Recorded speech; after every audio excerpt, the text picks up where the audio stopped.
Nos chers amis américains. Pourquoi ce titre empli d'ironie? Il part d'un simple constat. Depuis des décennies, et principalement après la Seconde Guerre mondiale, les Américains se sont déclarés, inventés comme les chevaliers des vertus démocratiques.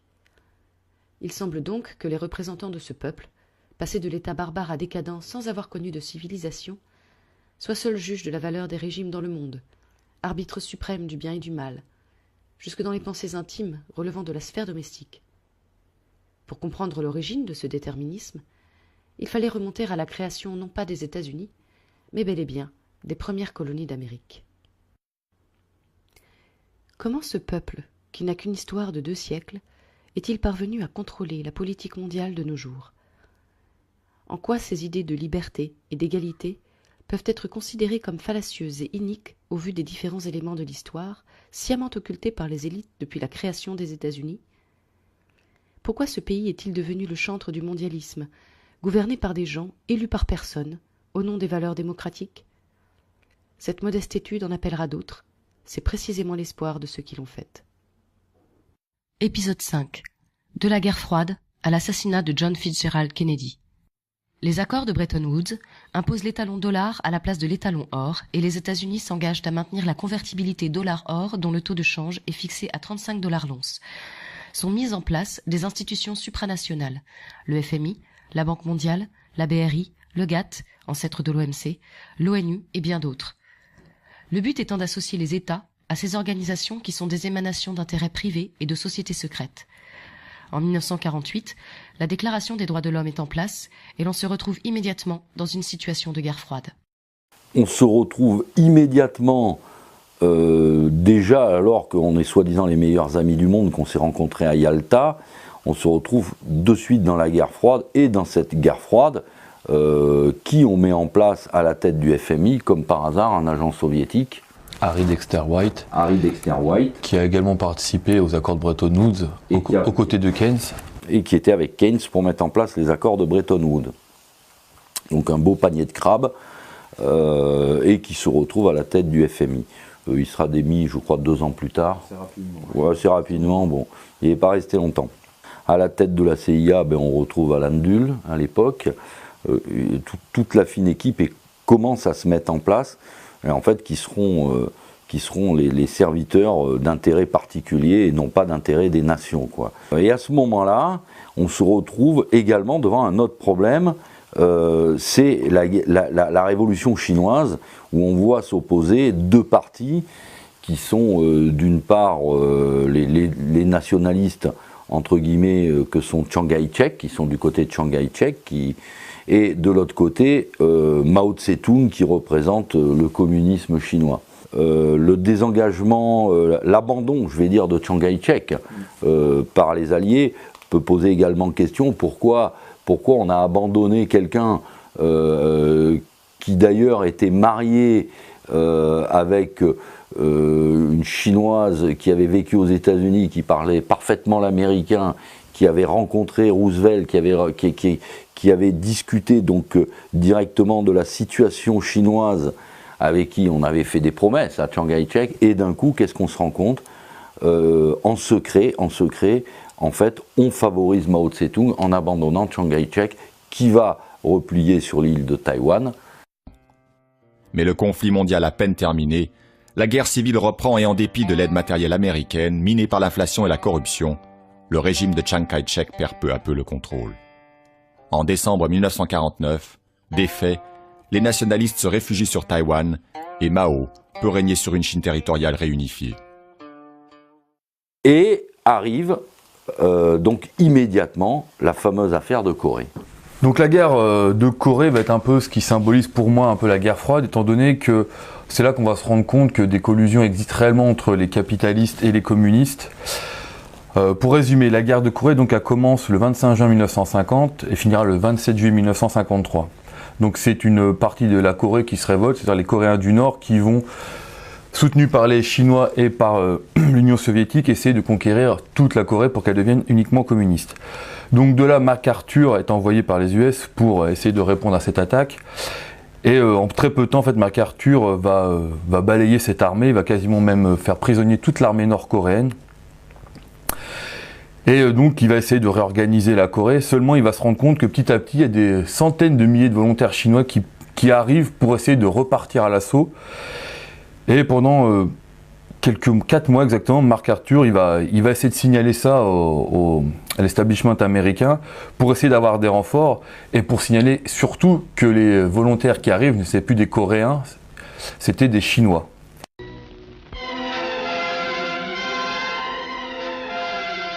La guerre de Corée se poursuit. Sous la conduite du général Walker et du général Dean, héros des combats de Daejeon, les troupes américaines tentent désespérément de stopper l'élan des Nord-Coréens.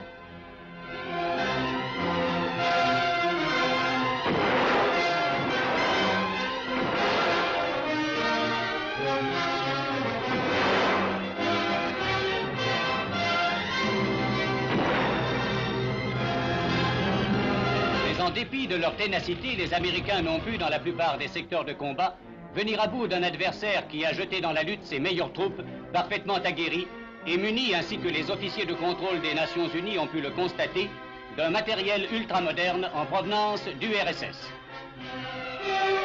Donc comme on avait dit auparavant, on avait bien expliqué que les Américains avaient favorisé l'arrivée au pouvoir de Mao Tse-tung à l'encontre de Chiang Kai-shek. D'ailleurs, Chiang Kai-shek, quand il apprend que ce sont des Chinois qui arrivent en Corée, va redemander de l'aide aux Américains pour essayer de reprendre le pouvoir. Bon, sa requête restera vaine. Donc MacArthur, en fait, il va essayer de demander l'autorisation de bombarder les Chinois, parce qu'il passe à un endroit qui s'appelle le pont de Yalu, et qui permet aux Chinois de venir très rapidement essayer d'aider les Coréens.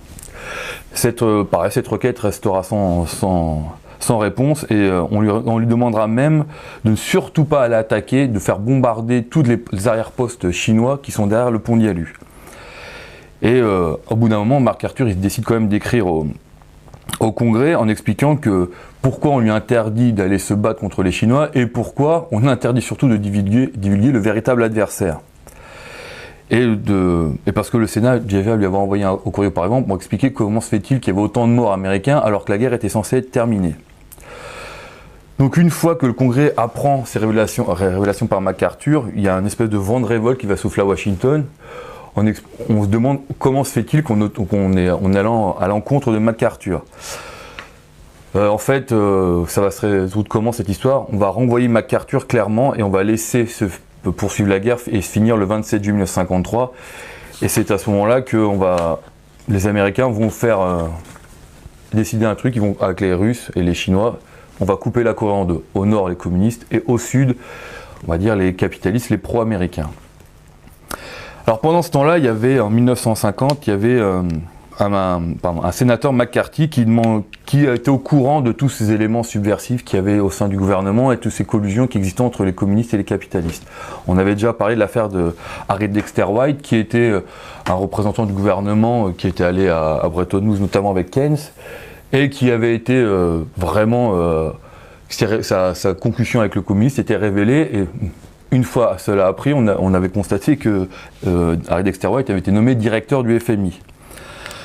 Donc, en apprenant tout ça, McCarthy décide de demander d'enquêter pour essayer de comprendre et de trouver toutes ces personnes qui étaient devenues communistes ou qui étaient communistes et qui servaient l'Union soviétique.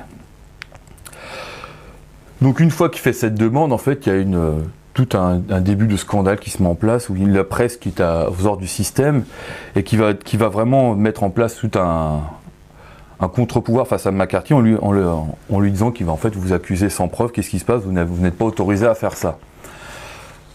McCarthy ne se laisse pas impressionner et il va même prononcer un discours devant le Sénat pour expliquer qu'il avait le nom de 57 personnes qui étaient vraiment sûres qu'ils appartenaient au communisme.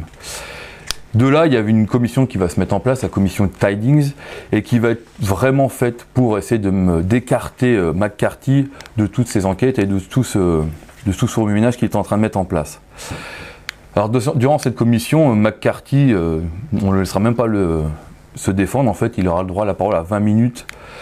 Et en fait, on va se rendre compte que l'establishment va essayer de garder la main sur tout ça et on va charger Tidings de faire une déclaration à la presse dans laquelle il va expliquer que McCarthy en fait avait fabriqué de fausses preuves et qu'il avait truqué des documents pour faire croire à la population et au Sénat qu'il y avait des agents communistes infiltrés dans le gouvernement américain. Donc pareil, une campagne de presse assez violente contre McCarthy, etc. Seulement en 1952, Eisenhower gagne les élections, c'est un républicain, et McCarthy passe président de la sous-commission d'investigation au Sénat.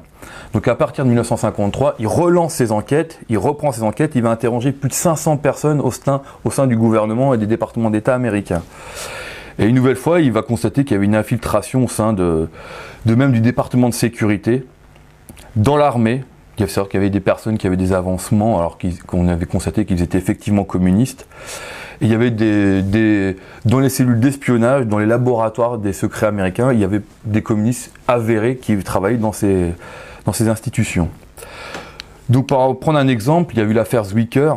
Alors l'affaire Zwicker, en fait Zwicker c'était un général qui servait dans le Pacifique et qui avait permis l'avancement d'un major qui s'appelait Pérez, alors que lui, il faisait partie de ces gens qui étaient effectivement communistes. Donc le 30 janvier 1954, Pérez est convoqué par McCarthy, et au lieu de répondre à toutes les interrogations de McCarthy, il va toujours invoquer le 5e amendement. Alors le 5e amendement de la Constitution des États-Unis, elle existe depuis 1787, et en fait elle vise à protéger contre les abus de l'autorité du gouvernement dans une procédure juridique. Il garantit la sécurité juridique, empêche d'être jugé 2 fois pour le même crime, et empêche qu'une personne ait à témoigner contre elle-même. Ce 5e amendement, on en reviendra quand on parlera peut-être vaguement du 11 septembre, on en reparlera. Donc en fait cet amendement, il sert aux personnes pour ne pas répondre aux questions d'une commission, du Sénat, voire même devant la justice. Donc face à ce refus de Pérez de s'expliquer, McCarthy va demander donc au général de venir s'expliquer à sa place. Alors ce général Zwicker, il va être assez phénoménal parce à chaque fois, de la même façon, il va éviter toutes les questions. Il va même se moquer carrément de McCarthy et de la commission des investigations. Alors suite à ça, McCarthy va vraiment s'énerver et McCarthy, c'est un militaire, il va être assez violent dans ses réactions face à Zwicker, et c'est ce qui va permettre une nouvelle fois la presse et les autres sénateurs qui étaient bien sûr aux ordres de l'establishment en place de relancer une polémique contre McCarthy. Donc de ce fait, une nouvelle fois, cette affaire va être complètement étouffée. On va lancer des campagnes de presse contre le McCarthy, on va le déclarer la fameuse chasse aux sorcières face aux communistes. On va carrément le descendre et que McCarthy disparaîtra petit à petit de la politique américaine. Alors en même temps, en 1953, il y a une commission qui était parue au sein du Sénat, qui s'appelait la commission Jenner, rapport Jenner, et qui avait pour titre « Imbrication de la subversion dans les départements gouvernementaux ». Donc ça se passe en même temps que l'affaire McCarthy, c'est pour ça que ce rapport avait très peu d'écho vu la propagande qu'il y avait autour de l'affaire McCarthy. Et dans ce rapport, pour résumer, il expliquait clairement qu'il y avait des pénétrations soviétiques dans le gouvernement, et ce, dès la Seconde Guerre mondiale. Et souvent, ces personnages étaient dans l'ombre, c'est-à-dire qu'ils guidaient les recherches, ils écrivaient des discours et ils étaient beaucoup d'influence sur le progrès. Et il déclare même que le FBI et les gouvernements savaient. On reprend l'affaire Dexter White pour exemple, parce que c'est le plus connu, et qui montre clairement que malgré toutes ces preuves qui existaient, aucun communiste ne fut inquiété durant cette période. D'ailleurs, très peu de sanctions seront prises contre ces personnes. Donc cette affaire, pour moi, je pense qu'elle éclaire bien la situation qui se passe dans le monde à l'heure actuelle. On décide de créer une guerre entre les deux idéologies, on en avait parlé, qui étaient communistes et capitalistes, une thèse, une antithèse, qui allait permettre concrètement, surtout à certains complexes militaro-industriels, de pouvoir demander toujours des crédits pour produire plus d'armes. Et comme à chaque guerre, on se rend compte que la guerre, ça tue des personnes, mais ça enrichit énormément de monde, principalement les financiers et bien sûr les complexes militaro-industriels. Au-delà de ça, pour parler de la guerre froide, il faut aussi comprendre la façon dont l'idéologie a été mise en place petit à petit. On va reprendre un peu Ruskin, qui avait mis en place un peu cet état de fait qu'il fallait des élites pour contrôler le peuple, parce que c'était ces gens étaient élus un peu, donc ils se devaient de transposer un peu la vérité à tout le monde. Et à travers ces Ruskin, il y a eu 2 sociétés secrètes, on a déjà parlé de la Round Table, on aurait pu aussi parler des Fabians. Si on faisait un comparatif, on aurait une thèse, une antithèse, c'est-à-dire que la Round Table représenterait en quelque sorte une forme de capitalisme qui dirigerait le monde, alors que les Fabians sont vraiment du côté socialiste, qui sont aussi voués, mais à dominer quand même. Qui sont voués à contrôler le monde.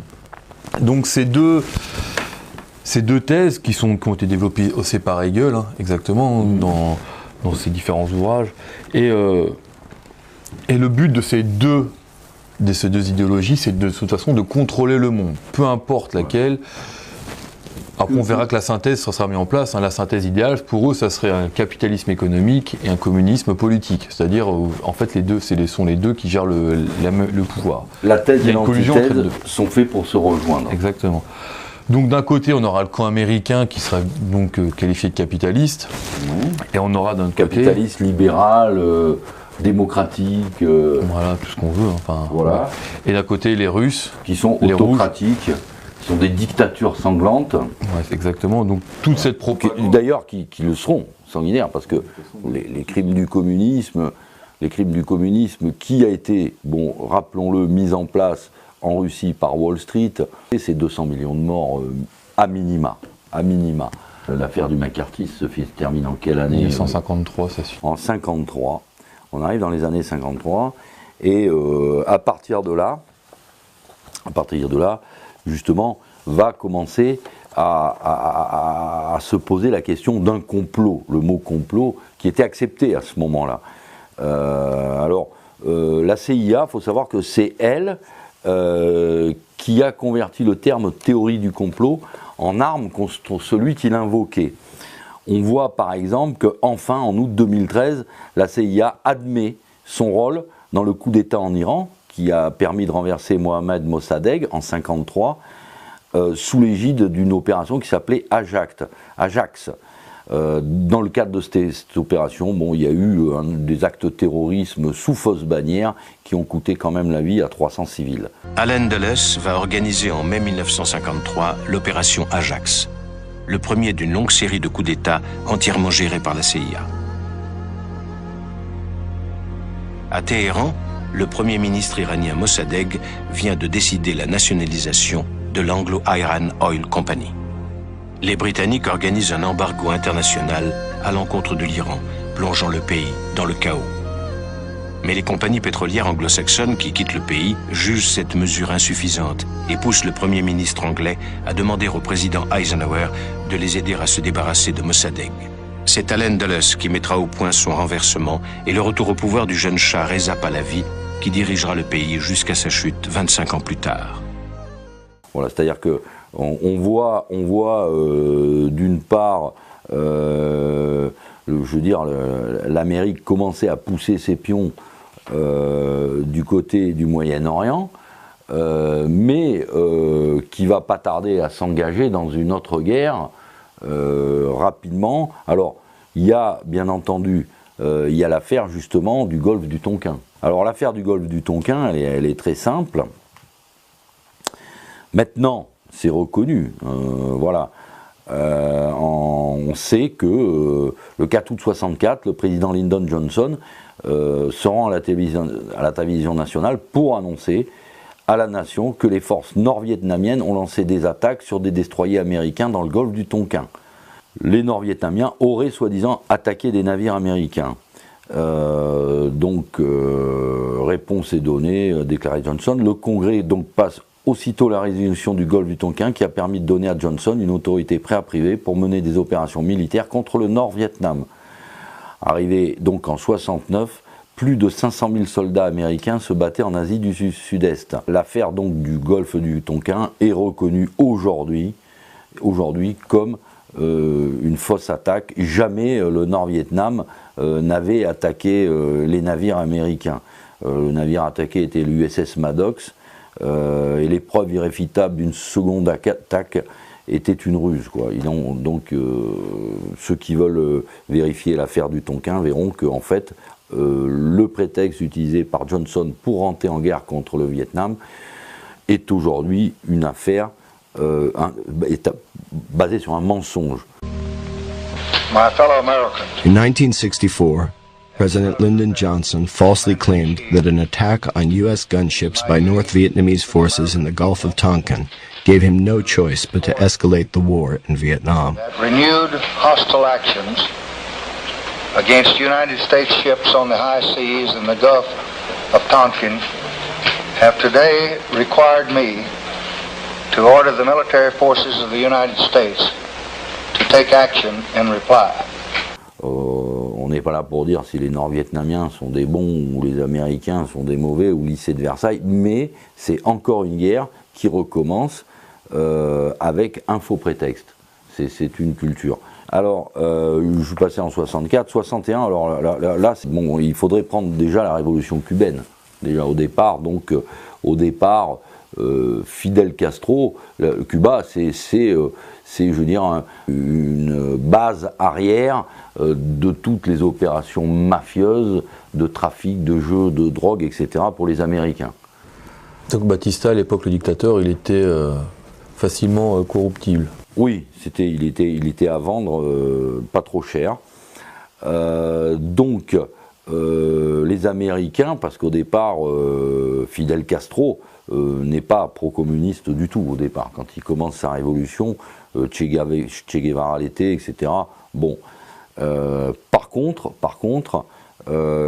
quand il s'est rendu compte parce que Castro s'est attaqué donc au parrain de la mafia, quand il a attaqué Cuba, il s'est rendu compte qu'il s'attaquait au parrain de la mafia. Et là, il s'est rendu compte également que l'establishment américain se retournait contre lui, et c'est là que lui s'est retourné du côté des Russes.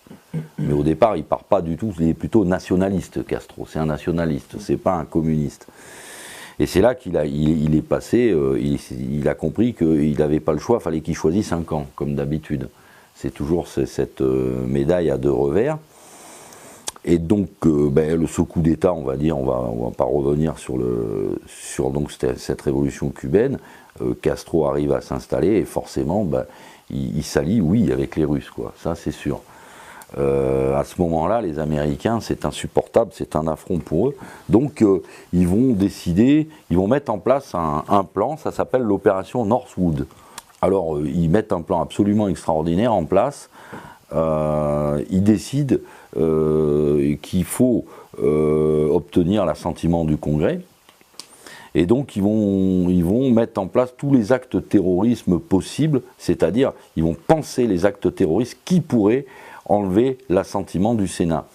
Alors, ils prévoyaient des avions détournés, des naufrages de navires américains, des meurtres d'Américains dans les rues de Washington, et même une catastrophe mise en scène par la NASA qui mettait en jeu la vie de l'astronaute John Glenn. Je ne sais pas si vous voyez l'opération Northwood. Il aurait tout passé par la tête aux Américains. Et c'est là qu'ils font le fameux débarquement de la baie des Cochons, une catastrophe. Depuis l'arrivée au pouvoir de Fidel Castro, des exilés cubains rêvent à la revanche, à la reconquête de Cuba. La CIA, le service de renseignement américain, a fait approuver le projet par le président Eisenhower. John Kennedy en a hérité et a donné son accord. À Miami, en Floride, on recrute. Un peu plus de 1500 hommes vont former la brigade 2506. Ils débarquent ce 17 avril 1961 dans la baie des Cochons, mais les Cubains sont sur leur garde, 200 000 miliciens et soldats les attendent. Après 48 heures de combat, les envahisseurs se rendent. L'opération a fait une centaine de morts dans chaque camp. Le gouvernement américain échangera en décembre 1962 les membres de la brigade 2506 contre une rançon de 62 millions de dollars en vivres et en médicaments.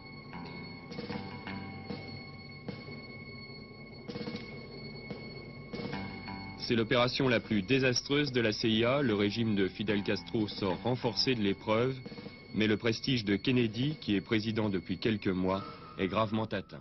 Peu après, de toute façon, Kennedy a été assassiné en 63. L'affaire de la baie des Cochons, c'est 1962. Un personnage absolument sulfureux commence à arriver aussi sur la scène internationale, c'est M. Kissinger. Voilà, qui commence à émerger dans la diplomatie américaine, mais ça, c'est une autre histoire.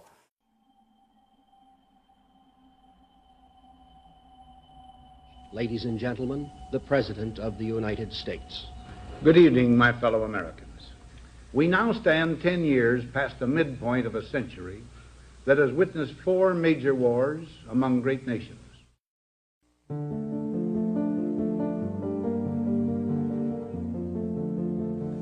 Until the latest of our world conflicts, the United States had no armaments industry. American makers of plowshares could, with time and as required, make swords as well.